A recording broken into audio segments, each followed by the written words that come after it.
wanna know who the fuck to trust. Is he my friend or my foe? I'm a draw. Yeah, give me that claim as well. I remember back when I was younger, I was happy. This is kind of a dream come true, to be honest with you.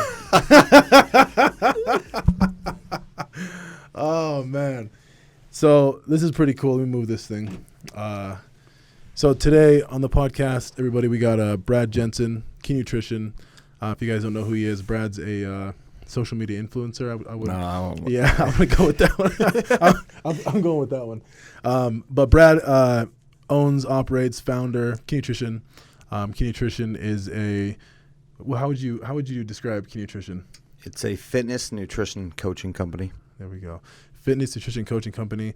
We're joined with Alan, my co-host. Co-host, I heard he's the legend, man. I saw him, I got nervous. Alan is a legend. Utah's very own, man. Yeah, Utah's very own. So awesome. Today, okay, this is good because I do want to talk to you about some stuff. I mentioned it last time on the podcast because I did name drop you in the podcast last time. But what I mentioned was, and this is big, especially right now with real estate, and because this is an entrepreneur podcast, entrepreneurialism. Is that how you say it? Sure. Okay. I think I said entrepreneurism before, and I think that's incorrect. I think it's entrepreneurialism. I could be wrong. Yeah, I mean, we'll go with that. Yeah. Okay. So Either way. So, but what I find for me, and I've been doing a lot of research lately, is on the cognitive function. Like you said, natural. What do you want to put? Medicine? I don't know if it's medicine, or we can call it supplements. Yeah, we'll call it supplements. Supplements, and for us here in real estate is I think crucial for us to work on our mentality, and that's why we're so excited having the podcast. You know, we talked about this before. It was like, man, like yeah, now we're working on our nutrition, and we have been. Alan and myself both go to Key Nutrition. Yeah. Yep. And we do work there, which has been great. I've lost 33 pounds, which is pretty cool. Yeah, dude. And I really haven't done a lot. Like, I'm not really trying, to be honest with you. But because the little differences that they made just in my nutrition, like, it's just coming off. Like, the weight is coming off. And it has helped me in not only work, right? Physical confidence, obviously, but mentally. Right, it's helped me a lot with my cognitive function. So because I've noticed a difference there, I'm like, hey, I want to shift focus and start focusing on my cognitive function. What kinds of things can I take to help me focus, be more effective, be more efficient, and also be more on top of it, right? When I am working, prospecting, working with clients, and I've been doing supplements, and they've been helping. But I know there's a lot of things out there people can take. So I wanted to get your take on this. Number one, we'll go into this, but you have your phone on silent too? Yep. Okay. But I do want to go into your story, right? Your story, because it's a pretty fucking dope story. Yeah. It's a really dope story. Very inspirational story. And where you are today is a lot further than where you were let's say 10 years ago, right? So I want to hit on that, obviously, and we do have new equipment in the studio, so we can go a lot longer than our 30-minute episode we did with you, Alan. So, as long as you have the time, I think we should dive deep. 30 minutes, man. Why you got to cut the man off at 30 minutes? You cut me right off at 30. Yeah, wow. It was the camera. The camera had to cut us off. Wow. I was just getting warmed up as well. Seriously. Don't worry, we'll have another one coming just up. Close you out. Yeah, man. No, I'm stoked to be here. Sorry, I don't know if you were done, but I'm going to start talking. Go. Do your thing. It's what happens when you got a guy who's done, I think we're on episode 206 of our podcast. Yeah. I think I'm running the podcast, so just put me in my place occasionally here. No, I'm actually pretty good at just listening and letting you take the lead. But real quick note on your nutrition. I think you're actually doing a lot, but you've always thought it had to be this extreme measure. I mean, you cut my hair for a lot of years, and it was like you were always doing these crazy things, and then you were off the wagon, then you were on. And I think the beautiful part is when people realize that nutrition, it's about small, simple, and consistent changes. It's not about doing the big, sexy thing. It's like, and I mean, dude, you changed your diet 180 degrees. You just enjoy what you're eating, so it doesn't feel like a chore. Yeah. And that really what it is. That really is what it is. Like I'm eating these rice cakes that are like caramel rice, and I've always liked rice cakes, but I thought that the caramel ones you couldn't have, and the cocoa or the chocolate ones you couldn't have. I was getting the plain white ones. That were dude, that's the shit. worst, bro. Just go to jail at that point. Yeah, bro. But I would do that, and I was thinking, well, I can't have that because it's sugar, but I mean, the stuff I'm eating is insane. Like I'm eating a lot, and I'm loving it. Like I'm eating. I avoided rice because I thought that rice was a carbs and carbs are bad, right? I did think that, right? And you don't know what you don't know. Way more carbs, and I've been losing a lot of fat, and it's fat that I'm losing, and I'm like, holy shit, this really works. Yeah. So dude, I'm so blessed to be able to know you guys and be able to go there and participate. Sweet, dude. We appreciate you guys' support. Yeah, program. So Justin's the best one there. He Well, is. I mean, Huge- outside of me, but Huge shout out to Justin as well. Yeah, Justin is so good. Every time I'm there, he's slammed. And then the other offices, and I'm not putting down any other coaches, but a lot of the other offices are empty. And I'm like, what's going on over here? Why is Justin slammed 24/7, 8 o'clock at night? He's still here. Yeah. So big oh yeah, shout dude. out. They all file out about 4. Yeah. So I own the joint, and somehow I'm there till 8. You know. Yeah. And Justin, that's about it. Yeah, he's always there. But I mean, it's a direct reflection of the fact, what he does in a yearly basis compared to the other coaches. Yep. Yeah. There's no secret sauce. He works his ass off, Yeah. and he's passionate about that, which you can't teach. I don't know if you can't teach that passion when it comes to a trade like nutrition, and like he has that. He's passionate. I mean, he was my client for 3 years straight. Oh, okay, I think he took a 3-month break one time. Dude was obsessive. He would come in. And he came in week after week after week, and then and he got so passionate about it, and he was like, "Dude, how do I do this for a living?" Told him where to get certified, and I didn't think he'd do it. Calls me up 2 months later. He goes, "Bro, I'm certified." I didn't own my own place yet, and I was like, well, I don't know. I guess just work out of your house, dude. I'm working for somebody else." Yeah. And he did that for a minute, and then I opened Key, but he had moved back to California. So anyways, about a year in, he decided to move back, and he said, "Will you give me a job?" And I said, in a second, and within 6 months, he was my top producer. Yeah. So, He still is. oh yeah, hands down. The dude's a boss, bro. Yeah, Yeah, he's a boss. We're gonna have him come in and do like because you guys do that, right? You guys go out and teach at like at brokerages and different places and offices. I used to do it a lot before COVID. Podcast. What? The podcast has to take a lot of your time. Oh yeah. It's got to take this is new, and I'm over here like I'm panicking when I don't have guests, and I got like 4 guests lined up in advance, but I'm like, how far out do I have to schedule my guests? Are you asking me? Yeah, I'm asking you. Don't ask me, bro. Who schedules the guests? Bro, I mean, I'm my assistant and me, but I fly by the seat of my pants, bro. Oh man. So at one point, I was out 12 weeks.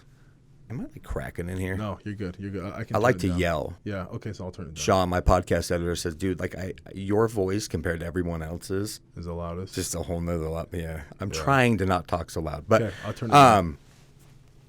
Okay, a suggestion on that. I was out 12 weeks one time with guests. That's too far. Too far. Sometimes people are talking about something that's relevant in that like one of my clients was one of my guests was talking all about 4th of July, and then I aired it in September. Doesn't make Yeah. What to do for the 4th of July holiday? I'm like, so but I think There we go. No. is it good? I'm playing with the audio. Yeah. Go Okay. ahead. Are you gonna edit that part out? It'll be fine. This is a real podcast. It'll be fine. It'll be good. I think like 2 to 3 weeks out, but Yeah. Yours is a little different because we're doing a video podcast. You guys are doing all audio. So I noticed that you're like really hell bent on having great audio. yes. Right? Yeah. So like the cracking and stuff, we'll get used to that. Yeah, we'll get used to that. No. We need to get on iTunes though, right? You guys are on iTunes? Gotta get on iTunes. Yeah. I'll show you how right after. Dude, show me. Have to. Show me. Yeah. Okay. I definitely want to do that. And we'll work on the audio too because these mics are really cheap. And we got paid like $50 a mic or something. They weren't that much. We'll get some really good ones. But going back to you and your story, you haven't always had Key Nutrition. Have you always been in shape? No, so it was a 12 to 14-year-old kid. I was at that awkward chubby age. Like, I felt like I was the fattest piece of shit alive, right? And looking back at pictures, I was a typical awkward 12-year-old who hadn't hit puberty, hadn't hit a gross. I was overweight. But I thought when I looked in the mirror, like I was massive. Like, I was a chunky kid. I wouldn't even label me as a fat kid. Yeah. I hate that word, especially when we're talking about kids, but I was chunky. And I'd wear the black T-shirt to the swimming pool in 100-degree heat. Like, I was that kid, right? Yeah. And I was really self-conscious, and that's actually where I started kind of experimenting with alcohol, was at that age.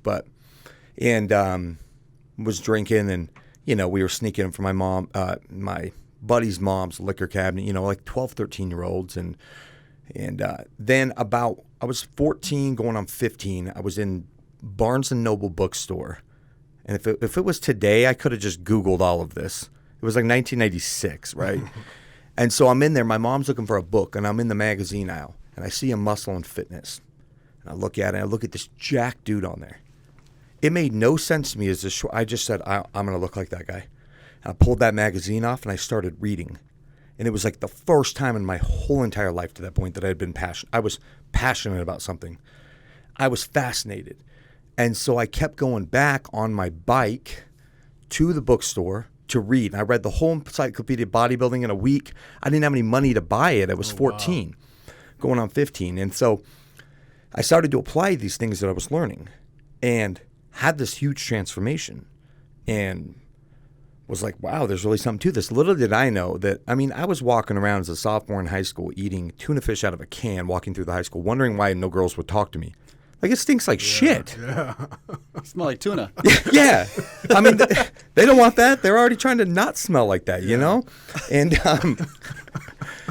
And, you know, I also hit a growth spurt. So what happened was, you know, my friends used to pick on me. Now, I wasn't bullied in the sense of, like, shoved in lockers. I was part of, like, the cool kids club. I was just always kind of, you know, the joke. Like, oh, we ordered too much pizza. That's okay. Brad's here. He's fat. He'll eat it all. And I'm like, that's not funny. Like, and I hit this growth spurt. And while I was, like, dieting, not eating enough food, I didn't know what I was doing. I was, like, doing a bikini chicks diet out of the magazine.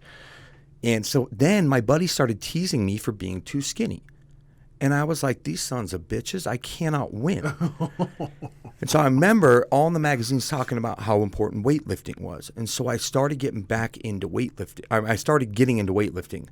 And in a matter of a summer, I transformed my body, came back my junior year, the hottest girl in school, who I sat right behind in math class, didn't even know who I was, thought I was hot, and she thought I was a new kid. I was like, hell no. I, like, asked for her pencil like 3 times. What are you talking about? Had no clue who I was. And that was like, I was like, I'm in this. So I went full bore. So that was 17 years old. That was a really long way to tell you that, you know, I was pretty jacked. I look back at pictures of me as a senior in high school. I mean, I was pretty jacked. I worked on the weekends as a busser at a restaurant, but I just went to the gym after school, if I went to school. I decided to not go to school a lot for like 2 or 3 hours. I cooked all my meals, bro. I had everything prepped. I was a savage. I was way more committed. And so I've been in shape. I mean, really, like, working out since, you know, 16, and I'm 36 now, so 20 years. Wow. There's a few year gap in there, which I can explain, but yeah. And I'm sure we're gonna get to that, right? Yeah. So before you got into, because you've been into nutrition a long time, been into fitness a long time, but before you got into the business of nutrition and the business of fitness, what were you doing? Did you get a job out of high school? I mean, what was your careers like? So, dude, my very first job was when I was a senior in high school. I realized I hated school.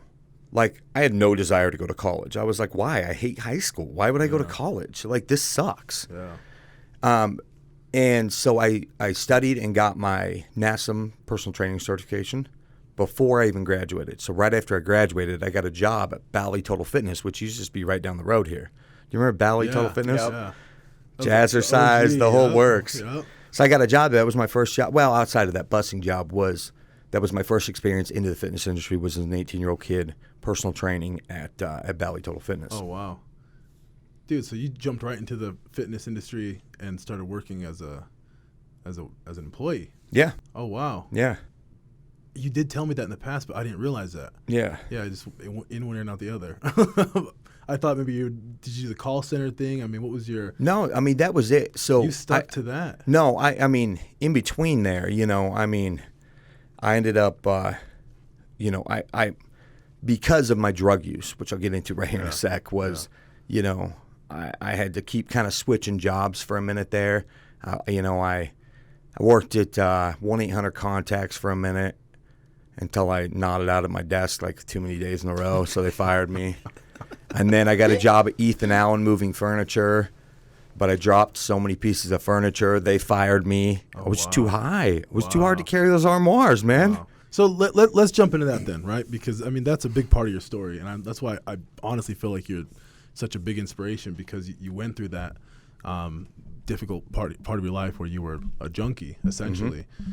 So how the hell did that start? You said when you were a kid you started drinking at a young age, right? Was that at 12 years old when you mentioned? Was that when you seriously started to... Yeah, I started to mess around with it, you know, and I came from a good Mormon family, so, like, and I was the youngest of 5, and at that time, like, I mean, they were all devout in their faith. I mean, now it's just my lone father, but, you know, and so I, like, knew I couldn't do it, but I did it anyways. It was this rebellious streak, but I liked it. But when I started studying on nutrition as a kid, 15, I realized I read a whole thing on alcohol and how bad it is for building muscle. So I interpreted that as I can never drink again or I'll want biceps. So I just quit and I wouldn't do it. So I'd go to these parties with these muscle milk ready to drink, like, you know, those like protein shakes you buy and like, and I'm going in there drinking that, you know, why they're all drinking jungle juice or whatever that shit was called, and, you know, kegs and I'll never forget it. It was like end of my junior year. We pulled up to this party, and my buddy, before we got out of the car, he looked at me, he said, dude, I got to be honest, man. Everyone talks shit on you when you leave. I'm like, what do you mean? They're like the meathead with the muscle milk. And you're like, you come to a party and you drink a protein shake. And I was like, well, dude, I can't drink, man. I got back and biceps tomorrow, bro. I was just a total gym bro. Like, I loved it, dude. Yeah. And he looked at me and he said, hey, I got these pain pills. And, dude, this is, even at this point, and this is how quick it took off. This is how naive I was. I said, oh, I'm not in any pain. And he goes, no, bro, they'll fuck you up. Can I swear in here? I just did. Bro. Okay. Oh, you're good. He said, they'll fuck you up. Yeah. And I was like, what do you mean? He said, they'll make you feel like you're kind of drunk, but no hangover tomorrow. I said, give them to me. Took them. I think it was 2 of them. And I remember about 45 minutes later, they hit me. And I looked at them. I was like, dude, this is the feeling I want the rest of my life. Oh, like, wow. I loved them. I felt like in that moment, I had arrived. I was like, I'm jacked, I'm fucked up, and I feel great. Oh, wow. And it just, I mean, and this is how quick, and this is why I believe that, I think that there's definitely a brain component to addiction. And I fully believe now today that I was born an addict. I look at my behaviors as a kid, my obsessive compulsiveness, and like how hard I went into fitness as a 14-year-old. Like, it was addictively. And the next day, I said, bro, get us some more of those. And he said, oh, I can't. I stole them from my mom. So my jackass goes, all right, cool. He's like, I'm like, well, you want to hang out? So I go over there. Wait for him to go to the bathroom. When he goes to the bathroom, I go to the cabinet. I get more. Like, that is not normal that you take him one time and the next day you're robbing your buddy's mom's cabinet. Yeah. Wow. Like, but it didn't seem like a problem. I'm like, well, I mean, she's not going to notice, right? And so it took off from there. And by the time I was a senior in high school, a bunch of these older guys who I thought were so cool, like, I looked up to them. They were losers, turns out, but they talked me into going down basically as a mule to Tijuana, Mexico, and going to the pharmacias and taking off my door panels and loading all these drugs up, steroids, somas, oxycontins, like, you name it. Wow. Putting my door panels back on and driving through. So I do it, and I'm kind of nervous, but I get through. So I bring them back, give them their stuff. The amount that I got out of that it's a 14-hour drive from Salt Lake City, dude. I had to wear a piñata, the whole works. Was so minuscule that my entrepreneurship kicked in. Like, at that moment, I was like, well, they're getting fucking cut out. Yeah. I know how to do this. Yeah. I know exactly how to do this. Fuck them. So I talked to my buddy. That. So I never knew. So you never mentioned that. So you actually went to Mexico to the pharmacies. You didn't need a prescription for anything. You just walk right in. Yep. So was it like the veterinary pharmacies? I've heard of these. Or is it real? No, both. Oh, wow. Both. So you're hitting the animal pharmacies. Yeah. And back then, 2002, I was a little more loose even than it is today, as far as at the pharmacies. And they just wanted American dollars, you know? I didn't care. Wait, go back a little bit. It went from because that went from 0 to 100 real quick. It went from the medicine cabinet to getting that 1 to being the mule. Yeah. How did that happen? Dude, yeah, I mean, from that point to that point, I sought him out whenever I could. Yeah. But I could probably get him 2 or 3 times a week. And I noticed my doses going up, but I didn't have the funds to afford it more or really the resources at that time. And so, I was doing them whenever I could, but luckily for me at that point, I wasn't doing them enough that I was getting addicted because I would never be able to stretch a lot of days in a row. I'd do them Saturday and Sunday and then maybe not have them again until Thursday. And then when I was a senior and I got introduced to these guys ended up having me go down, and they introduced me to OxyContin at that point. Yeah, I think that's what it was. Instead of just Lortabs and Percocets. And I started doing more of it. But again, couldn't really hang. And I'm like, dude, is there any way I can get I need to make some more money because I can only get these here and there. Yeah. And that's when they pitched me the offer. So probably for that 6 or 8 months in between, it was just, I was trying to get them whenever I could, but it was probably just a couple of times a week. So maybe 3. This is back in 2002? Yeah. 2002.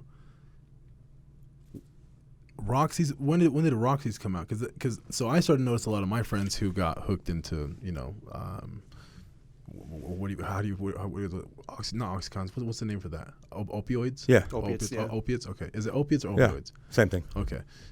They were doing the Roxys.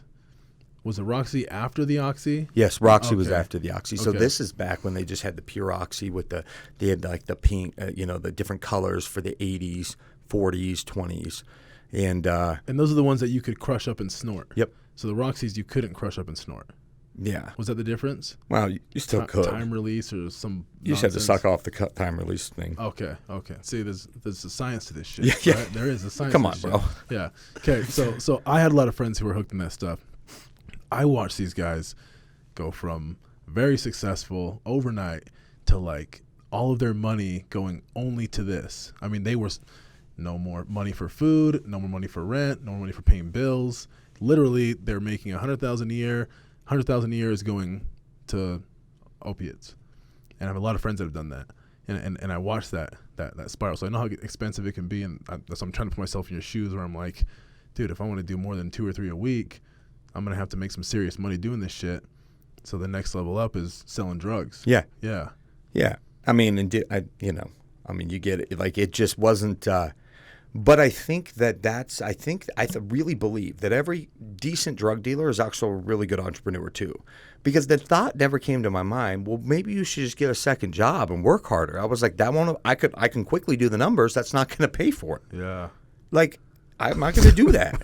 That is not going to help the problem. Right about that, by the way. And so when these guys just gave me, it was, I don't remember what it was.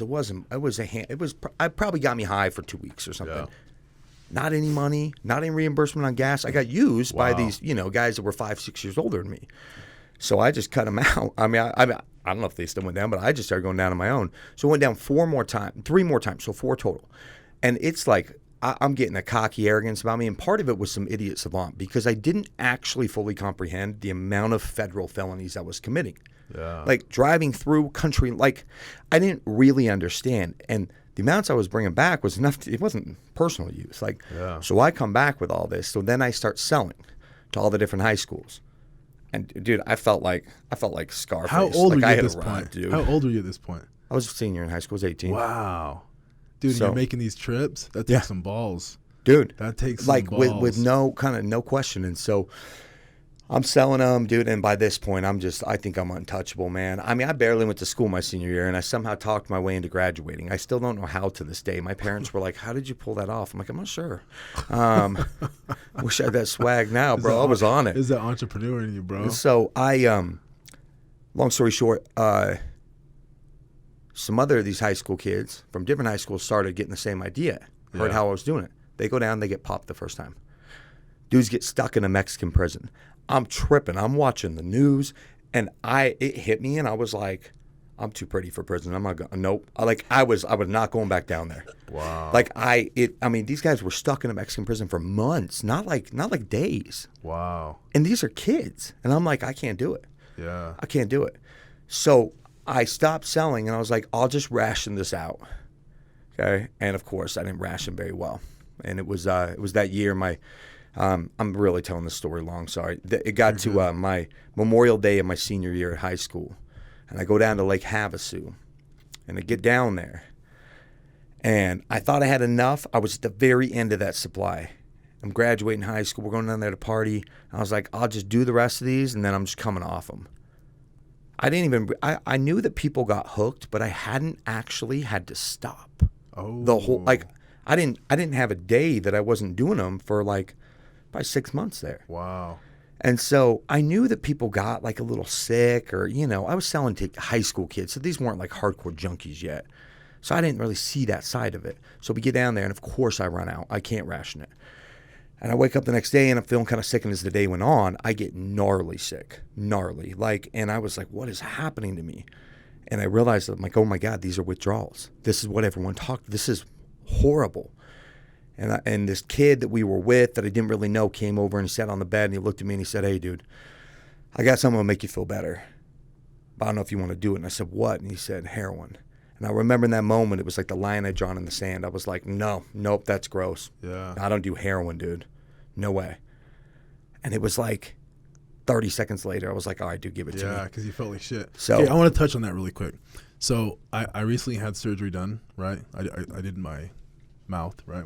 I had my teeth done, and they gave me. I remember that too. They gave me these pills. They started with a P. I don't know the name. They're Percocet. No, it was another type of opioid. I saw it actually. Tramadol. Tramadol. That starts with a T. Just for the record, Yeah. T, not a P. Like, P. Yeah. The P is silent. T. Tramadol. Okay. Put tramadol. That's how much I know about this shit, right? I So, saw you post it and I was like, my mouth watered a little. I'm like, I'll take 1 or 5 or 10. bro, I ate these for only 7 days, 6-7 days. Not even that long. So I can't even imagine 6 months. But it was a 2-week supply, and I was in pain, so I took twice the amount, right? So I took twice the amount, thinking that. Hold on, I'm being honest here. Thinking that it was gonna relieve the pain. It helped, right? But when I stopped because I ran out, I didn't think anything of it. I thought, no, there's no way I'm gonna get hooked on just 1 week of medication, right? Dude, I got the worst RLS I've ever had in my life. 3 days I couldn't sleep, tossing and turning. Pain was sciatica, both legs. Everything was in pain. I was in work. I was nauseous. I had a fever symptoms. I thought I had COVID, right? Because I was like, what the hell's going on? Remember, I thought I had COVID. I remember that too. And I'm like, how the hell do I get rid of this stuff? What helped me the most, honestly, was that Kratom. Kratom. I took some Kratom, right? They sold it at the gas stations, right? Took some Kratom, and it eased the symptoms, and it went away. But I told myself at that point, never again in my life am I going to take these fucking opioids. Yeah. Because holy shit, 1 week? And then I thought about some of my friends who've been hooked, and I'm like, I watched them go through withdrawals, and these guys are years. They're doing this shit. And I'm like, I can't even imagine what that's like. So 6 months, I mean, holy shit, bro. Yeah, dude. That is insane. So yeah, I can imagine at that point I told myself too, would I take heroin to release my RLS? I had a line in the sand, right? I'm like, no, I probably wouldn't at this point. But 6 months, I would probably rethink that. Yeah. Because, dude, that is painful. Painful. It's like, Macklemore, the rapper, he's in recovery as well. And he has a song, it's talking about I'll never do that drug, not that drug. No one ever does. We don't grow up thinking yeah, I'd like to be a firefighter or a heroin addict, whichever comes first. And I knew that I just knew heroin was that next level. Yeah. But I took it and immediately I felt better. And honestly, it wasn't I shot it up my very first time. Wow. That's how the guy had it. And how'd you feel? I mean, instantly better. I mean, and I had a pretty high habit at that point. So, I mean, I felt good, but it was a lot quicker and I wasn't used to that, injecting it. Yeah. But as far as I'd been snorting a lot of oxys a day, so it wasn't this whole new level. But so I continued to do that and I got back And I really, I got back a few days later, and I believed that, like, all right, dude, you're just going to go through that sickness again, but I bet this time won't be as bad. I think you also had a flu down there. Like, I tried it for a day, and I was like, yeah, no. Wow. And so I called that kid. I said, can you get me some heroin? And he said, yeah. And then I found out how cheap it was. And I was like, oh, okay, well, I'm in. Like, this is good. And so that's where it took off, man. So how long did that last? Because you're, 18 at this time? Mm-hmm. So 18 to what age did you begin to see, like, this is not gonna work? Well, dude, I ended up in my first treatment center in 2005. So I was a 20-year-old kid, and the heroin just grabs you quick, man, and it just, especially when you start shooting it, and it just real quick, dude. And I got fired from Valley Total Fitness. I couldn't show up unless I had it, and I had to start waiting on these, Mexican drug dealers to come meet me, and their concept of time is much different than reality. I'll be there in 5 minutes. It was like 5 hours, dude. I'll just be waiting in the parking lot staring. Where is he? Green Camry. Dude, for hours. Yeah. So I got fired from that job and got the job at 1-800-CONTACTS, got fired from there. And I remember I called my mom, and I'm like, I got to talk to you. She said, what's going on? She knew I partied. And I said, I'm shooting heroin. I need some help. And I'll never forget it. It was like 30 seconds. I was like, hello? She dropped the phone, dude. Oh, she picked it back up, and she said, are you for real? So they got me into a treatment center. But, once I was in there and I went through the withdrawals and I started feeling better, I was like, heroin's a problem, but I'm going to keep drinking, which is a really common thing. And some people can. So got out of rehab, started partying, just drinking. Never had blacked out. Boom. Don't remember shit. Like, it just doesn't respond well with me. Yeah. And within a week, I'm sitting in some abandoned parking lot shooting heroin again. And I'm thinking, how did I get here? Like, how did this happen? And so that cycle continued and continued. And I would have times of renewed hope. I went to 7 different treatment centers. And I got booked. I started getting booked into jail in 2006. And once you get caught up in the system and you are not ready to stay clean, you will stay in the system. Yeah. I just kept getting in trouble, kept violating my probation. So we've seen those mugshots, all of us, right? I'm gonna put one up too for the viewers to see, because you got some funny ones. You have a lot of them. Yeah, I wish I could find all of them, dude. There's a few that I've seen, and they look good, right? I did notice though, and this is and I'm not saying heroin's it's a better drug than methamphetamine, but heroin junkies don't look as bad as tweakers. I see the mugshots. No. Yeah, you're right. And I've seen yours, and you look still like you're jacked and tan, and you're on heroin. And I see these other guys on, methamphetamines. And what's funny, shit, the very man. last one, so the very last year of my use, I decided it would be a good idea to get into meth. This was a serious, I decided. I'd fucked around with it a little, right? Yeah. But the last year of my use, I thought, okay, I'm having a hard time functioning. I was either sick or I was drooling on myself. There was no in between. I was just and I'm like, I can't hustle when I'm drooling on myself. Just so out of it, right? Yeah. Can't keep my eyes open. I'm like, you can't grind to get money for your next fix if you can't stay awake. So I was like, okay, cocaine's too expensive. I'd been doing a lot of coke with the heroin in the past, and it just made me weird, and I ran out of it too quick. Yeah. So I made the very conscious decision. I'm like, well, meth is cheap and it lasts a lot longer. This can be a great addition. I genuinely thought it was going to help you, help you with your hustle. Yeah, it was going to stack into my life, not take away. I was like, and quickly that stuff grabbed me too. And so my last mugshot, which actually wasn't made public because at that time, remember the Busted magazines? Yeah. They had gotten. They had stopped making mugshots so public. Yeah. So I remember that. Yeah, that was so recent, bro. Mm-hmm. That's no, it wasn't. How long ago was that? 2012. That's recent. Yeah, I remember one that. at every gas station, Yeah, right? Every gas station, dude. And I'd walk in sometimes, and I was You're on like, the oh cover. shit, I'm right there. I was like, hey, get a picture. I know that guy. That's me. I'm showing the clerk. That's me. Grand Theft Auto, dude. Man. So my last one, I actually looked like a wreck, dude. I mean, it started to sink in my face, and that year was a really bad year. I just kind of kept doing the same cycle, man. I'd get 6 months. I'd go to rehab. I'd get a little bit of sobriety time. I'd get back. I was managing a Gold's Gym on 78th and Redwood. Things were going real well. And then just seemingly out of nowhere, one day I decided I can do just a little bit. I always said that to myself. And then, boom, grabs me, right? So finally, I get locked up for a whole year. I would do these little stints, like a week or a month or 2 weeks, 3 months. And so finally, they terminated all my charges. And they said, we're just sticking you in jail for a year. You cannot stay clean. You keep violating. So I did all of 2011 in jail. And during that time, I genuinely thought I was done. And I told my parents I was done. I'm going to do this. And I really believed that. Now, there was a big difference from being in recovery and doing the proper principles and from just being sober and dry. Yeah. I was in there still hustling people for pills. You know, I was gambling all the time. Like, I was doing the jailhouse stuff. Yeah. Not like my behaviors were the same. I just couldn't get dope. So I got out. I really believed I wouldn't do it. And 3 days later, like I got out in January 2012. Very end, January 27th. My birthday is January 31st. My parents were so excited that for once I was going to either show up to my party or show up sober for the first time in years. Yeah. And I was excited. And man, that craving came back. And I remember thinking, dude, play the tape all the way through. So I did. I was like, once you go down there, you pick it up. You're going to shoot up. You could die because you've been sober so long. Or you're not going to stop. You won't stop till something stops you. Yeah. And dude, despite playing the tape through, the craving was so strong.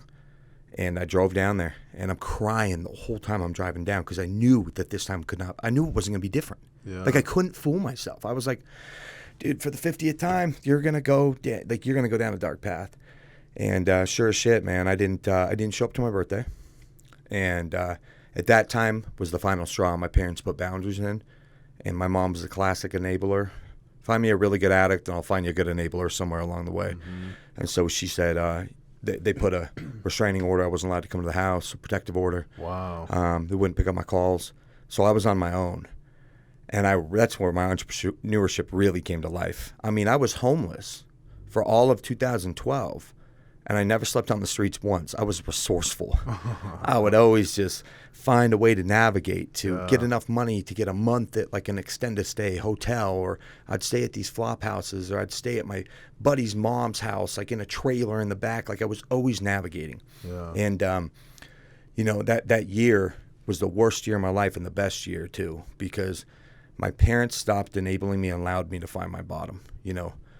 Dude, my pattern was I'd go for 3 or 4 month runs, hardcore. Something would stop me. My parents would put me in detox. My parents would put me in rehab. The law was always a good one. They'd come pick me up for 3 weeks. I'd kind of dry out, and it would like give me a little like refresh. Yeah. But I had no charges out, nothing. So, dude, It just kept going and going and going. And I'm like, when is this going to end? And that's the year I started getting into meth. So the people I got involved with in meth were just horrible. It's a very evil scene. Yeah. So flash forward, and this story's over. I get to, it gets to start getting cold. So my sobriety day is November 20th of 2012. So it starts getting cold, and I'm getting tired, dude. It's been 11 months straight. I didn't draw a sober breath once. I'm doing a ton of meth. I'm staying up 3-4 days at a time. I'm watching hideous shit happen to people, like girls getting kidnapped. You've told me some stories. Yeah, for a $30 drug debt and damn near beat to death. And I'm watching it, and then if I tried to leave, they told me I was the cops, and it was just evil, man. Yeah. And so I'm finally at this place where I'm like, I look up at the sky, and I'm like, I don't know what God is, but if there's something out there, like this has to end. And so my grandfather died November 15th of 2012. My mother, I feel like I've shared this story so many times, but it's the only one I got. Yeah. My mother called me, informed me my grandpa died. And I was sad, but she said, the funeral's on the 19th. Or it was like the 13th. Maybe. She said, the funeral's on the 19th. She said, do whatever you have to do. Because she knew I was she knew I was a heroin addict. Yeah, yeah. Like she knew I would get sick. Yeah. She said, do whatever you have to do, which meant just save a little. She said, just to be right. Yeah. Basically, she said, don't be drooling on yourself and don't be sick, please. And I was like, oh, that's cute, Mom. If I could only find the perfect little place there. Yeah. And of course, I couldn't manage, so it all ran out. So she picks me up the next day, and I am sicker than a dog. And I'm like, I'm good because of my grandpa. I was like, I just got to show up. And I start vomiting in her car. And she like pulls over and she's like crying. She said, what do we have to do?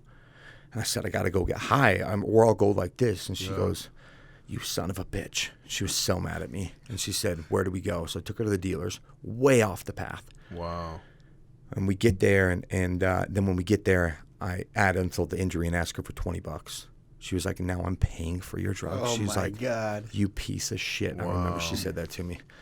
So I go in and I get it, and I come back in her car, and I was like, yeah, I just stop at a gas station. She's like, we're late to your grandfather's funeral. We're not stopping. So I said, all right. So I hopped in her back seat. So we're going up I-15, and I pulled out my spoon and my syringe, and I cooked it up. And the whole time, I'm catching my mother out of her rearview mirror looking at me, and she's crying. And I'm like, don't look, don't look. So I'm trying to find a vein. I can't even find a vein. I finally find one. There's blood dripping on her seat. And I hit it. And I remember all of a sudden, immediately I felt better, right? And I looked in the mirror, and she's just sobbing at this point. And I'll never forget that. There's so much I don't remember about that year. But I believe nothing happens for, and that I remember vividly looking at that mirror. Like it was yesterday. Like it always gives me chills. Like she didn't say a word. She just sobbed. She just cried and shook her head. And I couldn't even say anything back. And it was in that moment I realized I'd actually not been suicidal out there, which was interesting. And I said, you have two options right now. You either need to blow your brains out, or you need to give this sober thing one last try and try your ass off. Yeah. There was no other option. I couldn't go on another day living like that. And I said, and I seriously was contemplating maybe I should just kill myself. Yeah. And that was a new thought. A lot of drug addicts say they're I liked getting high. I didn't want to die. Yeah. I just want the consequences to stop. Yeah. And so that night, I get dropped off and I hop in this guy's car, and he asked me to drive. I don't remember the guy's name, just some drug friend. Yeah. We're going to get drugs. And I'm getting on the freeway, and I'm going to merge, but I'm texting the dealer, and I'm not looking at the road, and I almost hit this car. Like to the point the car had to swerve into all the way in the grass in the medium and come back out. There's a cop. Oh. So all of a sudden he flips his lights on, and the kid looks at me and says, bro, this car's stolen. I was like, that's why you had me drive. Yeah. And he was like, bro, we got to gun it. It's like a 1999 Hyundai Elantra. I'm like, I just pulled over, man, and it was this moment of surrender. Yep. Like I knew that was, cop came up to me. He said, you got license and registration? I said, so you know the car's stolen, right? He goes, I haven't even ran the tags yet. You just almost hit me. I said, the car's stolen. I have no license. I need to go to jail. And he was like, hold on here, hold on. And he goes back to his car, and he comes back, and he's like, no shit, no one's ever been that honest with me. Hop out of the car. He's like, do you have any drugs on you? And I said, nope, I've used them all. I'm going to get them right now. Yeah. And he was like, huh. So we're driving. He's driving to book me in. And I said, you know what's funny, officers? I really didn't know that car was stolen. He said, right? And I said, he goes, right. And I said, no, that's the truth. That's what's crazy. I said, but he said, well, you seem pretty happy about it. And I said, man, I'm done. And he said, you know how many times I've heard that from the back of a cop car? And I said, do you know how many times I've said it? A lot. And we had this good little laugh and got booked in. And that's where my journey started, dude. I only did 30 days in jail. I thought I was going to do a lot longer. The charges were dropped. He stole it from a family member. So got out of jail. And I went to a recovery meeting, a 12-step meeting, like an AA meeting. It was a CA meeting, actually. And I remember, so we talked about this before, and I remember you told me a story about how you had nothing. Your family cut you off financially. You were done, and all you had was a bicycle, and you had a job, right, that you had to get to. So let's start there, because number one, that story is nuts, right? And I didn't know you at that time. We met a little bit after that. But when I met you, you always seemed to be doing really well. So I knew you had that entrepreneurial spirit. I knew you had that drive, that hustle. I didn't know you were an addict until you told me, because telltale signs for me of an addict was somebody who looked like a tweaker. You never looked like that. So, but you told me a story, and when we talked in the past, and you told me about how you had a bicycle and you had no money and you had to hustle to get to work. And you weren't in the fitness industry anymore. What were you doing when you got out and you got sober? No, so I got out, I had nowhere to go. My parents they were pissed I got out of jail. Yeah. And they still had their boundaries up. My mom said, I love you, and I hope you can do it this time, but I can't do anything for you. You have to do this on your own. Yeah. And thank God for that, So I ended up asking this guy if I could stay with him that had schizophrenia. Like, it was just like on a mattress with nothing in this room downstairs in this gross house. But the guy was sober. He had schizophrenia, which was a little weird. But he let me stay there. And he said, you got to start paying me. And I said, cool. I don't have any money, but I'm going to start paying you. Can I pay you weekly? So I took my bike and I started applying at all these restaurants. And this restaurant, we used to be called Iggy's Restaurant. It was a sports grill. Bar. Uh-huh. They gave me a job. And I was like, sweet. So I just started working. I picked up every shift I could. And keep in mind, this is the end of December. Yeah. And I'm taking my bike. And I hit some ice. I mean, dude, I laid out. Bam. Hit the ground, hit the cement. Dude, face hits all this ice. And I was like, shit, I wonder how many people saw that. And I was like, everyone always jumps up quick when this happens. Like, I'm like, no, I ate shit. I'm just going to lay here for a sec. That hurt. I got up, and all the cars are just going by on 9th East. No one noticed but me. And I was like, man, this is really humbling. And I remember in that moment, it was like, something divine was like, yeah, this is called humble pie, bro. This is what you got to do to fucking get your life back. Yep. Like, literally fall down. Like, so I got smart, and I started taking I would walk to the bus stop, take the bus stop to the tracks, but I got a $500 car. There was a 2-door. There was really a 1-door because the driver's side wouldn't, or the passenger side wouldn't open. This thing was the biggest piece of shit. So I remember I hung out with this girl this night. She goes to get. I was like, so you got to hop through my side. She had to like hop over the driver's seat to get to, like. And, dude, I was just like, I didn't even think anything of it with this girl. I was just like, hey, I have a car. I haven't had a car in years. This is great. And so I'm waiting tables. And I had worked in a nutrition coaching company for like 6 months in 2008. I actually quit that job when I started relapsing again because I knew I was going to get fired. And I'm like, I'm done tarnishing my name in this industry. Yeah. So I quit. I told him I had a family emergency. So the guy who owned that place comes in to eat. And he was like, holy crap, man. Dude, what happened to you? We were so sad. Is your family okay? And, dude, it was like I just spit it out. I was like, so I didn't have a family emergency. I was relapsing on heroin. I've only got 60 days sober. I just got out of jail. I just want to be transparent with you, dude. I'm sorry about what I did to you. And he was like, oh, why are you working here? And I said, well, I don't know where else will hire me, dude. I'm a felon, convicted felon, got a rap sheet. And he was like, dude, you're too talented to be working at a sports bar. He said, call me tomorrow. So I called him, and he gave me a job. Wow. And, it turns out, this guy actually is no longer with us. This is THF, correct? Yes. Yeah. And turns out he has his own demons. At that time, he was battling a very, very closet pain pill addiction. So I think he had some empathy for the addict. Yeah. And then, it came out when I was working there. But, yeah, that's when I got back into it, man. And, dude, and I still was waiting tables. My schedule, dude, being busy is single-handedly the best thing that happened to me in my 8 years sober. Like, I don't know how people get and change their life. I woke up at 6. I do a meditation, do all this morning shit. I was out the door. I'd hit a morning meeting of AA, and then I'd go and call a bunch of these clients, I'd go through everyone's old clients that was no longer at the place. And they're like, nobody really does that. I'm like, because they're idiots. We got to call these people. Like, call. And they're, what are you going to say to them? I said, I don't know. Tell them I'm a new guy. I'll give them a discount. That looks like they had good success with so-and-so before. Yeah. And I remember they were like, well, okay, you don't have to do that, though. We can just kind of disperse you some leads that come in. And it worked. You were hungry. You were hungry. Yeah, dude, it worked. Yeah, you were hungry. And I think that's probably about after that is when I met you, because when I met you, you were at THF. Yeah. And during this time, you were working on your physique, you were working on your mental health, you were competing in shows, correct? Yeah. So 2015, 2006, which year was it that you were Mr. Utah? Weren't you Mr. Utah 2014. No, I took second, Fernando. But I said we lie right now.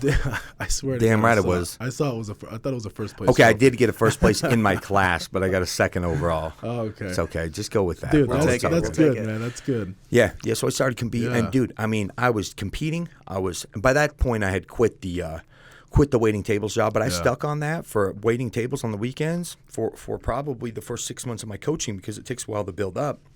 And eventually, I remember I was listening to like a Jocko podcast or something, and they were like, if you're treating the thing you're passionate about like a fucking part-time gig, you're fucking going to lose. And I was like, I called the fucking restaurant the next day. I said, I need to quit right now. I got to go all in on this. It's like the safety net. So I respect that, but I respect that. And again, this is where we go back to with people on our team in real estate and also other entrepreneurs who are part-time entrepreneurs, you know, where they're not dedicated completely. They're 1 foot in, 1 foot out. You know what I mean? And we've seen that over here. I've seen that in my own personal journey for both myself and other people, where if you're not committed fully, you are going to lose. Dude, you're going to lose. You have to commit completely. And so you did that. 1 foot in, 1 foot out. You can't do that. Anything in life in general. Yeah. Dude, it was crazy to me. I'm going through the show prep, which is so demanding, and I'm building clients. And I remember when the guys there said, dude, good for you, man. This never happens. And I was blown away. Like, well, what else would I do? Yeah. Just because I'm doing a show prep doesn't give me the excuse to not show the fuck up. Like, it never even registered of like, oh, you're doing a show prep. This is tiring. You better not try to get new clients and help serve all your current clients. Like, you know, and it got harder at the very end, but it never was even a thought to me. So I did all that and did well on the show. And it was good. It was a good experience, man. It was a very spiritual experience because I was that guy sitting on the end of some crackhead Motel 6, literally smoking crack or something. And I'm like, and I'm actually still kind of big at this point. It was just such a dichotomy, dude. I would still eat well. It was so weird. Yeah. Like, oh, can I have some crack and some oatmeal with some berries in it? Like, the fuck? Fucking guy. Dude, I'd like go over to IHOP and make sure I got a bunch of egg whites as I just slammed heroin. It was such a weird thing. Yeah. But I didn't look like a heroin addict for a long time. And then I think that was my cover-up, was people wouldn't have expected it, right? Yeah. But when I was sober, I mean, I did the show, but I always said, I'm going to compete one day. I'm going to compete one day. I'm going to compete one day, one day. So I finally did it. And it was a spiritual experience. I loved the challenge. I loved the grit. I loved all of it. But a funny thing happened. I did well, and I didn't expect to, because I went in with just no expectations. Yeah. So then people start telling me, you got a real sport. Dude, you improve on this, and this, man, you can win the whole thing. You can go to nationals. Wow. And my ego kicked in, man. And I started operating instead of a place of just this truest self, man. It was all ego. So I did another show like 9 months later. And that show prep was 100% different, dude. I was crude to myself. How I talked, looking in the mirror, was like the worst body dysmorphia I ever had. I was getting so lean. I remember being like, you skinny piece of shit. You fat piece of shit. Like, wow. And I ruined a relationship with him. Probably a good thing. Hopefully she doesn't listen to this. But, dude, destroyed some relationships. Damn near almost lost my sobriety. Like, it was just a whole different experience, and it was all coming from ego. Yeah. And, you know, after that, I decided to not compete anymore. And I don't know if I ever will again. Like, you know, I think it's great, and I think it's a great challenge. But, you know, shortly after that, I started Key Nutrition. Yeah, so let's talk about that, because I remember that day. I remember, yeah, good job. I remember that day. I was at that time I had my hair school I was building. And I remember I was on social media, and here we go. It's a commercial. Well, Instagram video or a Facebook video. Yeah. And it's Brad, Key Nutrition. And it was an interview I think you did with either one of your clients or one of your friends. But you were talking about Key Nutrition, how you're opening Key Nutrition, or you just opened Key Nutrition. I think it was a video of the grand opening. Yep. And I was like, oh, that is so cool. Like, this is somebody I know, and I'm really happy for this guy. He's got his own business now. I want to support this guy. And I remember I talked to you about that, and I had no idea. Number one, I thought when I heard nutritionist in the past, and I'm sure a lot of people listening to this will think the same thing. When you think of nutritionist, you think of, oh, you have to have so much money to see a nutritionist. You think of nutritionist, think of a celebrity has a nutritionist, right? Yeah. That's I my thought mind. the exact same thing. Exactly, right? I did. Yeah, and Before. so when I saw this, I'm like, damn, Brad's gonna kill it. He's overnight 6. He's gonna have celebrity clientele and this and that. And then when I started talking to you about it, and you told me, hey man, yeah, like we charge this much money, you know, it's a few $100 a month, and we do this. We meet every week, and I'm like, what? Like, that's what it is? I thought it was like you had to have like a degree and you had to be like a doctor to be a nutritionist. And next thing you know, you have people working there. And I'm just like, that is so cool, man. And so I don't think there, even to this day, are a lot of nutritionists who operate the level that you guys do. I mean, I don't know how many competitors that you guys have, but I look at you guys, Key Nutrition, as the top the top nutritionist place here in Utah. Yeah. And like I said, I don't know too much about that industry, but I look at the clients you guys have, and I'm like, dude, you guys service everyone, all walks of life. Yeah. And that is so cool. And so I jumped in eventually, but it was a process for you. Yeah. Right. And it was a challenge, right? Because I'm sure you didn't just open the doors and everyone's killing it and you had your offices filled.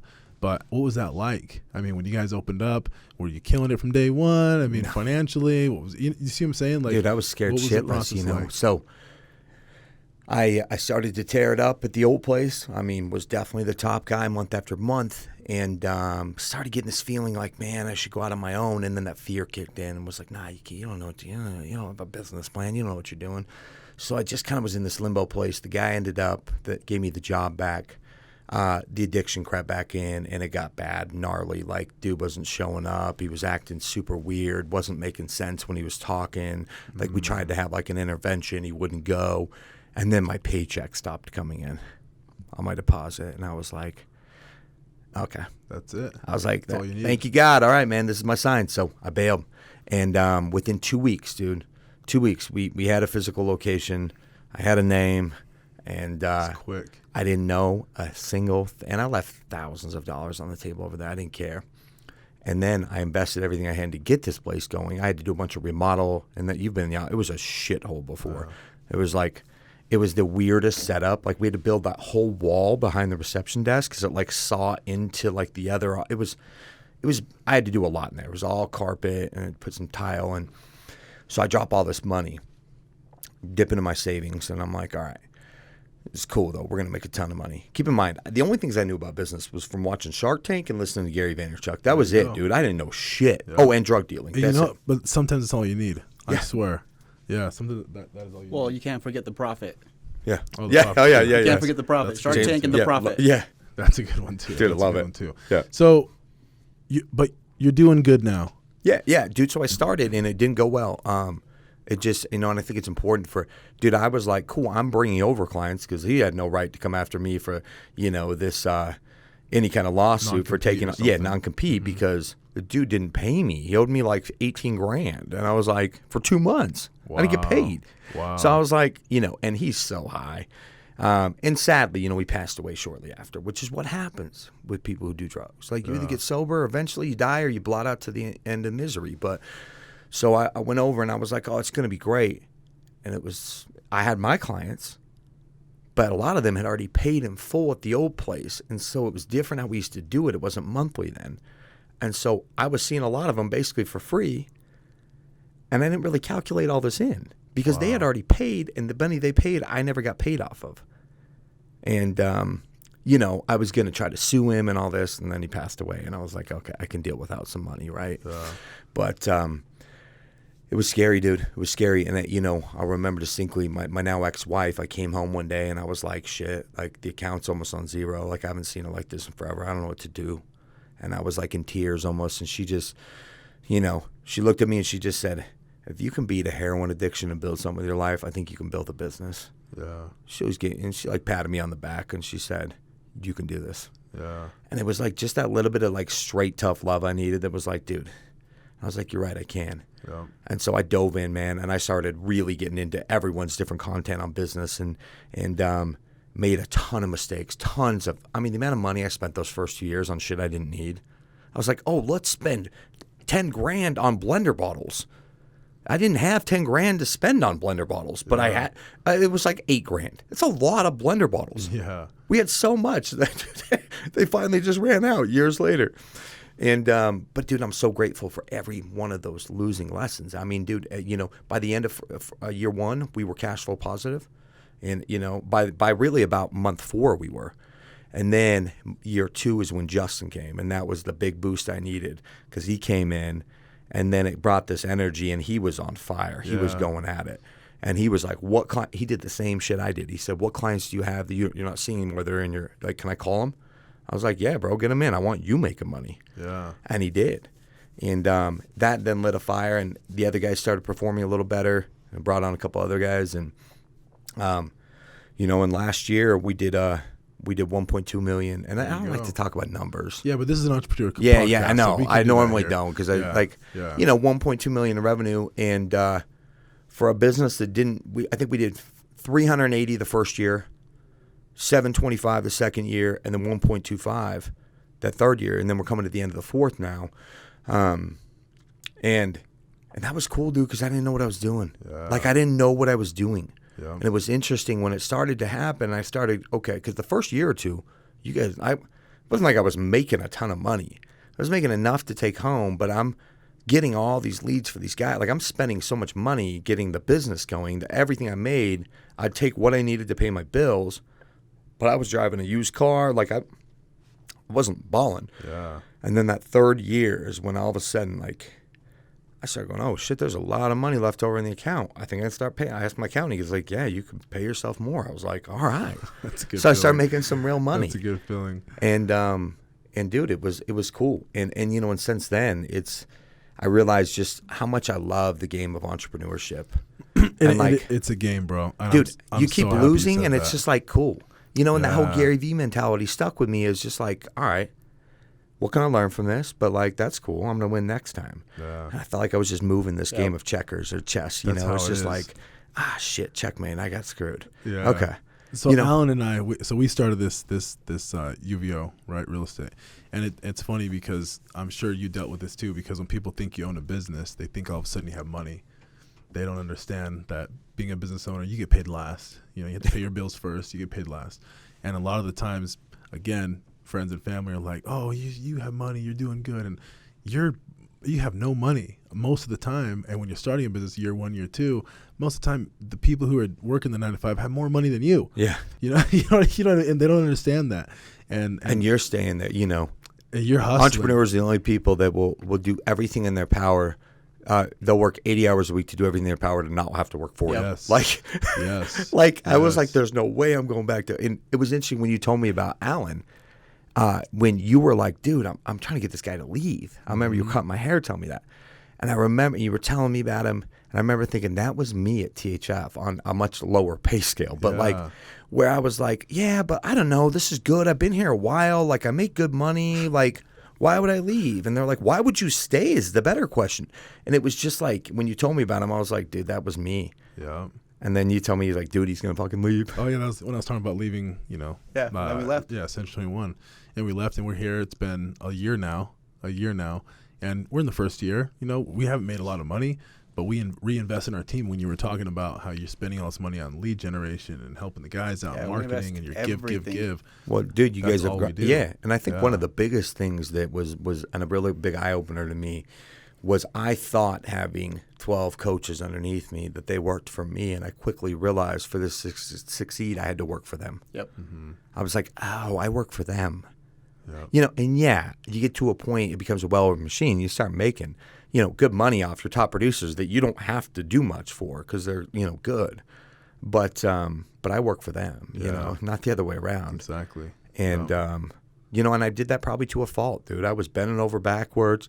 People would bitch about their commissions, and I'd be like, well, you're pretty good. I'll give you 2.5% more. How does that sound? Like, and drove myself into some holes. And when quarantine hit, the pandemic hit, I sat down and listen, I'm really good on the front end. I love producing content. I love being the face. I love driving the business. I love the back end, not so much. Yeah. So there's this thing called the P&L, right? You're supposed to look at on occasion. I was just like, I have an accounting team. They'll handle it. I finally started diving through it because I was like, I'm making money, but I feel like I should be making more. Like, I'm making money, but like, I'm like, how? We did 1.25. Where's all this going? Yeah. And I started adding up. My sister was the operations manager. Don't ever hire family. I just gave her erroneous raises. I'd be like, she'd be like stressed at home. I'll be like, well, let's give you another raise. Dude, I ended up paying her, and I love her to death. But I paid, I mean, for a startup business, what she was making, managing the day-to-day, like, front-end stuff, Yeah. was not advantageous. Yeah. And I was like, how do you fire your sister and hire a high school kid to do this for much cheaper, right? But I looked, and I had to reevaluate a lot of my business, had to make some big shifts in it. And it freed up, and it also freed up a lot of my time. And I took a little hit the way I structured them, but I no longer had to pay out Michelle. She's just a virtual assistant now. And yeah, it'd be nice if someone was there greeting people, right, when they walk in. But long story short, I had to reshift my whole business. And like that's the pivots, right? And because of that now, I just launched this course, this whole interactive course that's all new. It's much more about the mental, emotional, spiritual side of fitness. Let's talk about that. I'm happy you brought that up because I almost forgot about that. And I think we should talk about that in the podcast, especially because this is your course is designed to help entrepreneurs. Am I correct? But it could be, yeah. I mean, it doesn't have to. It's not single. I'm really good about not finding niches. If you can't tell, people are like, "What's your niche there?" I'm like, "We help everybody." Yeah. I remember though before we were chatting and you said when you were kind of in the beta testing phase of your course, you had some people who are business owners, correct? Oh yeah. No, and you know what? I think it does draw a lot of that too. We have a couple of those in the group right now. You know, and in part, one of my marketing things was kind of to entrepreneurs, or maybe you're working that 9 to 5 and you hate it, and you hate your boss, and every day you complain, but you stay there because you're stuck. Like, what would it look like if you just walked through that fear? So I took the principles. People kept asking me, how'd you change your life so much? I never would have guessed you were a junkie, you know, ODing in Chevron bathrooms, like. And I said, I worked these things called the 12 steps in recovery, and I don't know. And I put a shit ton of work in, and shit just happened. And as people started asking me, and I started realizing, okay, there were some core principles that really helped me in those 12 steps that apply to everyday folk. It's about finding a spiritual connection, like a power rating yourself that you can choose to call God, but this is not religious. This is finding like that higher power, and some inventory stuff. And so I took some of the principles of that, and I linked up with my friend Alti, who does energy work. And I thought energy work was woo-woo till she worked on me. I texted the next day. I'm like, why do I feel so out of it? She's like, that's you processing. I'm like, no. But dude, I couldn't even like form a sentence that day. It was so weird. Wow. And she identified some things in me that I had never told her when she was doing this muscle testing. You know, it was, we're all made of energy, and it's crazy kind of the work she does. She's got a gift. So I linked up with her, so she's doing some of this on it. So there's a physical component, like I'm doing their nutrition and fitness programs through online check-ins, and there's a once-a-week group, and it's go over physically, mentally, spiritually, emotionally, do the whole works. There's a whole mental week. There's a physical week, like where they just did a physical challenge. There's a spiritual week. Yeah. There's an emotional week. There's a relational week. There's an abundance week. And so we just kind of take them through. That's why we call it the next level experience. And it's this is our full first round. I did a beta round, which if you're running a course that you're going to charge a lot of money for, do a practice round at a lot cheaper, because I learned a lot about what not to do. And we refined it, and this is the full first iteration. And we're like 6 weeks in, man. And every single person was crying last night. There's 15 people in the group. Wow. Everyone was just getting so vulnerable and raw and real, and it's really cool, man. And so how are you guys operating that with COVID? Are you guys meeting in person? Or no, it's all through Zoom. I mean, we have people in Boston, we have people in Ohio, we have 2 people in California. So we have someone in Houston, and we have like 4 or 5 from Utah, but so it's all spread out over the country. I'm just glad I didn't get somebody from outside of the country trying to work that time zone, right? Yeah. So it's going to be 3 a.m. your time, Australian. Can you show up for that? Yeah. So it's all done through, and so we'll just keep it through Zoom, you know, because we're attracting a lot of out-of-state people, and people kept asking me. So I started the podcast, and the question I got all the time is, Brad, how are you going to monetize that podcast? When are you going to try to monetize it? And I'm like, shut the fuck up. I don't know. I just like doing it. You totally could if you wanted to. I've gotten some offers, and I might take one of them. I finally found a company that I really align with, but that's never why I was doing it. It was for brand recognition. You would ask me, like, what'd your podcast bring you? It got so much more coaching clients for all my coaches, and it sprinkles in a lot more for me, and but it's brand, it's recognition. And then when I went to sell this course, dude, it was, $2,000 course, going to be $2,500 next time. During a pandemic, it's like, on a concept. We didn't have any proof of concept yet. We did a beta round, which we completely changed the whole thing. Yeah. We didn't have any proof. This was an idea, not an actual thing yet. And dude, it just sold. And it sold because people listened to the podcast and they know, like, trust, and respected me. Yeah. Yep. And it sold because of you. Yeah. They believed in you. Yeah, dude, I was like, oh wow, this is selling easy. Yeah. And I got in grind mode that day, and I thought I was gonna have to hard close people. And then they were like, cool, all right, yeah, what do I pay? Dude, when you're passionate about what you do, put the work in, you don't have to sell anything. Yeah. I mean, I'm sure that's how you've got to where you're at today, It's yeah, it was cool, dude. And that leverage, the podcast leverage, because people had been listening to me for so long, and when I talked about this, I talked about it with such passion and enthusiasm, and dude, the people were taking it serious in there. I mean, this one girl just quit her job and already found this job that pays her better. And again, it's not always going to work like that. When she told me to quit her job, I was like, shit, do you have anything lined up? Yeah. And she was like, no, but I will find something. And I was like, 3 days later, she got a better job offer. She can work from home. I was like, wow. And again, but that's just someone starting to believe in themselves. Like, and it's not always going to work that way, but it's been really cool, man. So the podcast has been great for that. And you know, the podcast, when you start getting up, when you're a podcast host, all of a sudden people just start asking you to come on theirs. It's like this community. No one was asking me before I had a podcast. Now I think I've been on 50. Wow. And I got on this one podcast with this gal who was a Mormon life coach. And she, I had asked her to be on mine because my clients love her. And we talked about mindset stuff. And then she was like, hey, do you want to come on mine? So I came on, and we talked about my story a little, but a lot about nutrition tactics. And, dude, I didn't know her podcast was, I mean, she has like 14 million downloads in 5 years. I don't know how many that, it was a couple, 3 million a year. That's a good podcast, dude. She ranks really high.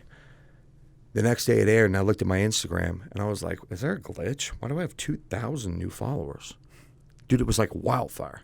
Wow. And so it just got, and dude, my applications for my personal coaching, I mean, dude, it was 46 deep.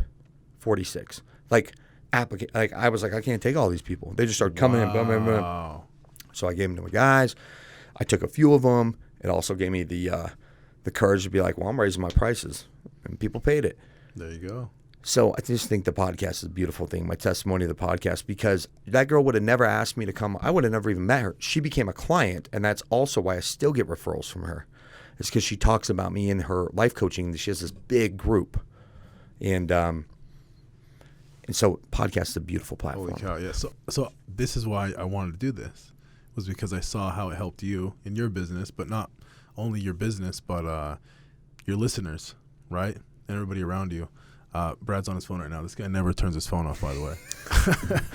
Never, ever, ever. Right? But in all seriousness, right? Yeah, this guy in his watch. Do you have an Apple Watch? No, I can't. I'll look at it all the time. Yes. I can't. Yeah, that's the next level, I can't. right? Yeah. That's the next level. But your listeners, right? I mean, you have a lot of listeners. Yeah. With your podcast. And I mean, I'm a listener. I hear it all the time, and especially when I'm on long drives, I hear it in the drives. And the audio is really good, by the way, right? Thank you. But when I listen to it, I'm just like, man, I get a lot of education out of this stuff. And it does make me question, and this is, number one, I'm doing a podcast now, and we talk about it, about nutrition and how it's helped me. Number one, confidence. It takes a lot of confidence to do this, right?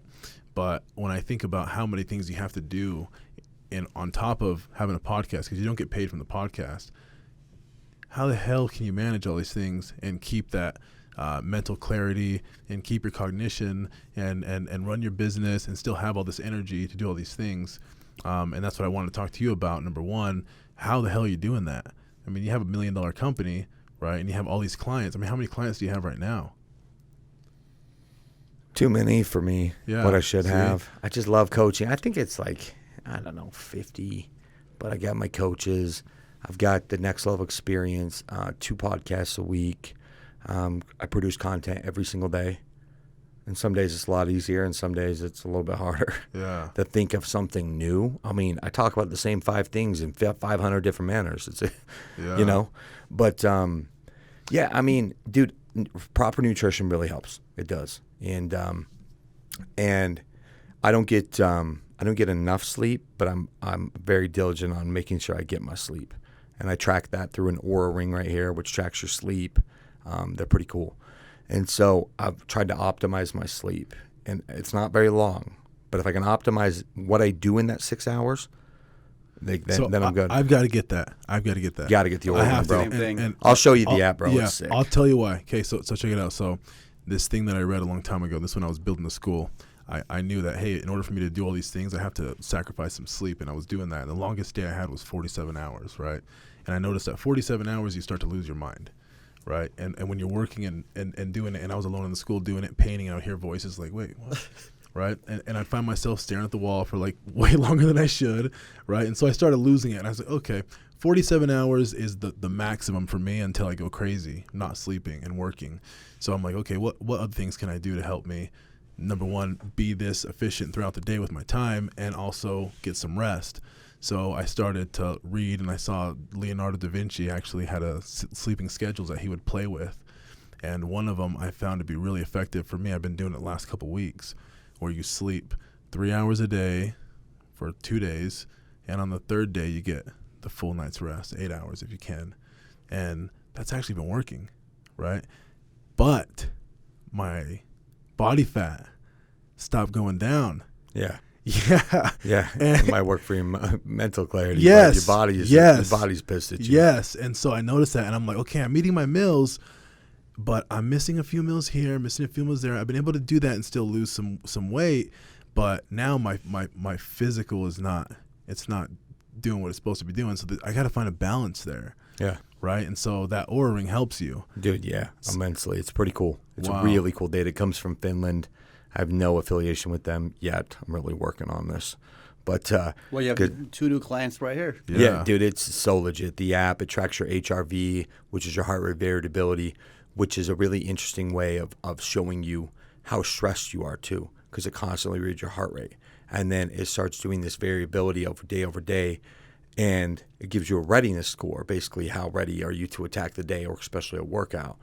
And let me tell you, like, I was like, how accurate is this thing really?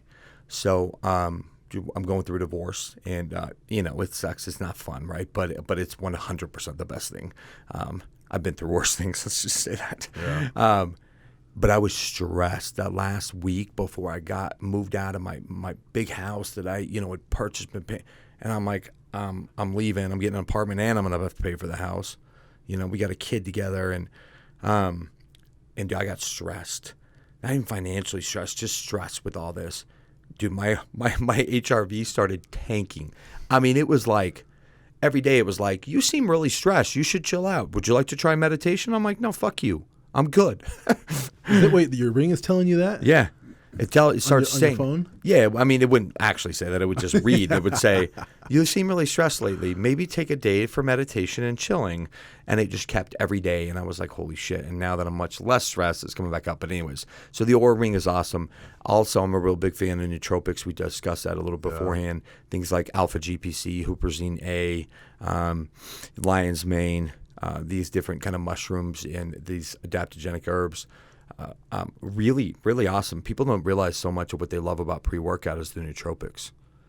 They get the buzz from the caffeine, and they think that's it, but they've got this intense mental focus. That's not just from caffeine. You ever drink a bunch of caffeine and then you feel like a crackhead? You're not like so in the zone all the time. I've noticed that too. Whenever I'll take pre-workout or anything before a workout, I feel clear, like focused. Yeah.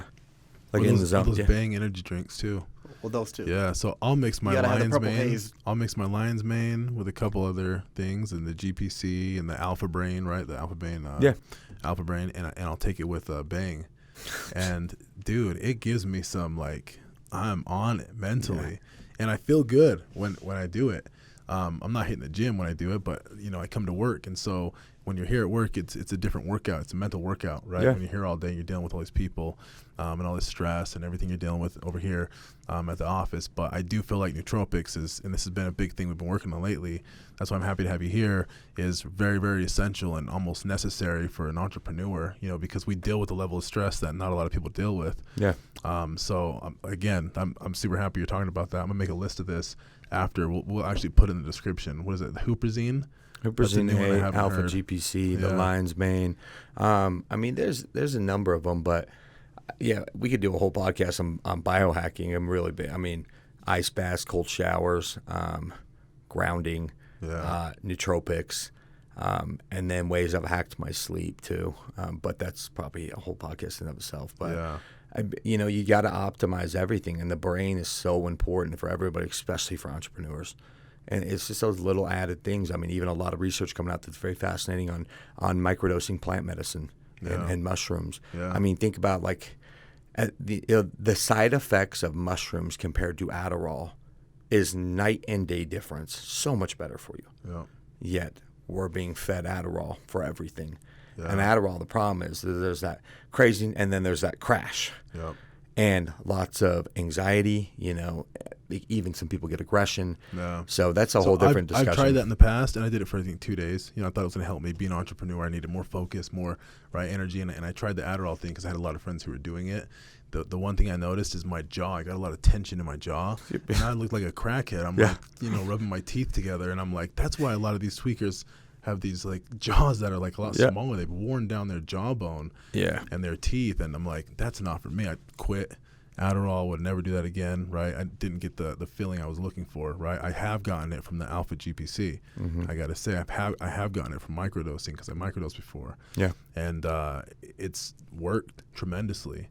And I've been able to work and been able to be efficient and effective. And I've noticed some other benefits too. So, I'm a big proponent for that stuff. I'm a firm believer in that, especially for being an entrepreneur. And this is a podcast for entrepreneurs. People are going to hear this and they'll probably have some questions about microdosing, right? But I'm totally open to talk about it, and I would, just not right at this moment, right? But in all seriousness, that's a real thing, right? And we've talked about this before. We had another guest on the podcast last week, and she's had an experience very close to her, someone who was an addict, who passed away. And I watched that in my life too. People who I've known, become addicts and lose and lose their life, and that's a big fucking problem here in Utah. They're giving away these pills for everything, and I feel like sometimes the patient is now the doctor. They'll go in and say, "I got a problem. Can I have this?" Saw a commercial on TV, and it sounded like it's for me, and the doctor just writes a prescription very loosely. And that's a fucking issue we have here. So I do think people need to start researching on their own and looking into other avenues to find ways to treat their issues. 100%. That's not coming from your doctor. Yep. So that's huge. I really like that. But I think this is really good for today. We covered a lot of stuff. Yeah, dude. Sorry, that was an hour and a half almost. There we go. So we're testing out the audio and the cameras. Right, checking out the audio. So this I is could keep going. Let's just go. Let's wrap the Joe Rogan podcast. Dinner. You got 4 hours. Get some dinner in here. Let's get some food. We'll talk about biohacking. We'll talk about microdosing. We'll talk. That's another one I want to hit on because I really want to touch on that today. But that's something I really think we should hit on because even here at the office, a lot of the agents who are here working nonstop, and our team UVO, like our guys hustle, and they are working day to night. They come here in the morning, they leave when it's dark outside. Like we're grinding all day, and I hear them talking about, I'm looking for ways to keep me energized throughout the day and focused throughout the day. And biohacking I told you about was something that I know you're really good at, so I definitely think we should do this on the podcast in another episode and go over that stuff. Love to, dude. Incorporating things like breath work too, been a game changer for me. So but well, come on and talk about it. Breath work alone, for example, the one thing I love about my watch, it'll tell me when to breathe. Yeah. Honestly, the one reason why I like it, it'll tell me when to breathe. It'll catch me when maybe I'm not getting enough oxygen. I'm like, oh, cool, I probably should. And I'll take a minute. Yeah. I'll relax and go, okay. I'll just breathe. And after about maybe 5-6 times you do it, you feel better. Yeah. A lot of people don't realize it. Just taking a little breath in and out. It's crazy. Yeah. That's why when you stress, people go, hey, take a breath, man. Take a deep breath. Literally. Take a deep breath. People should do that at least a couple times a day. Just take a breath. Yeah, I love that. Well, dude, I'm so happy to have you here, bro. Thank you so much for coming. Thanks for sharing your story, dude. Your story is amazing. Very inspirational. For me, I've found a lot of inspiration from your story, and also I'm sure people who are listening and then your viewers and your listeners, bro, we got to get you on video, man. Tell Sean to get some cameras in there and get them going because now you inspired me, bro. Yeah. You got watch what happens from this. That'll help with my content too. Yep. Just having to produce every day. Clips. Yep.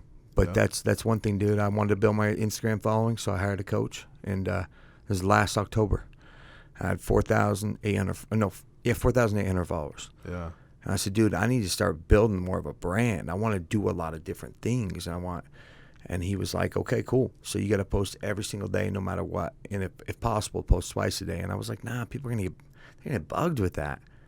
Well, every single day, dude. And just finding your message. And now I'm at 21.5 all organic from 4008 to. Wow.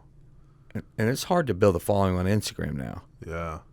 I don't know why I shared that other than the fact of like, if you want something, you have to like, oh, I can't just post twice a week and get a big following. He's like, no, every single day. You got to learn the art of hashtags. You got to learn the art of like, what are people finding? Like, and tell the truth. Do not be somebody different. He said, Gary, he used to, my coach who mentored me used to personal train Gary V. Yeah. And he said, you know why Gary wins? Because Gary is the exact same fucking person on Instagram that he is in a training session with me, that he is in his business. It literally doesn't change. He is the exact same. Dude, it's never fake. It's never forced. And so anybody out there wanting to build a following, A, post every day, and B, be your fucking self. Like, do not try to be someone else. Yeah. Yeah. Just be you. That's why I love this. And when you asked earlier, hey, can I swear in here? I'm like, yeah, this is a real podcast, right? This isn't a censored podcast. We're not doing this for real estate. We're not. This is for entrepreneurs. This is real life. But again, bro, thank you for coming here. Yeah, thank you, we'll guys. Give you a plug. Thank you. Let's give you a plug. Next Level Experience is the coaching that you guys are doing, correct? Yeah. Where can they find you at? Is it nextlevelexperience.com? No. It's the website is in construction. I launched this thing without even a website, bro, and sold all the spots. Dude, Oh my gosh. dude, just go. So it's almost done. I think it's called Your Next Level. Don't quote me on that. I can't remember the URL we ended up choosing. It's not the Next Level Experience, but I'll get that over to you. And yeah, you to find out more information on that, you can just go to keynutrition.com right now and scroll down and click that. Cool. But yeah, our coaches are great. Apply to any work with the coaches on there. My Instagram handle is @thesoberbodybuilder, all one word. Give me a follow on there, and our podcast is the Key Nutrition Podcast on all platforms. iTunes, Spotify. There's like 15. Stitcher. I don't know. We're everywhere, dude. It's killing it. So yeah, guys, check that out. Get a hold of Brad for anything nowadays. He's doing everything: coaching, nutrition coaching, nootropic coaching, drug dealing, whatever you want to do. Get a hold of this guy. Okay, so how many ounces do you have? Let's baggy that up. Yeah, get a hold of this guy. But dude, thanks again bro. for coming, Appreciate bro. having me on. Thanks, Thank you. Alan, my wonderful co-host, and we'll see you guys in the next one. Bye bye.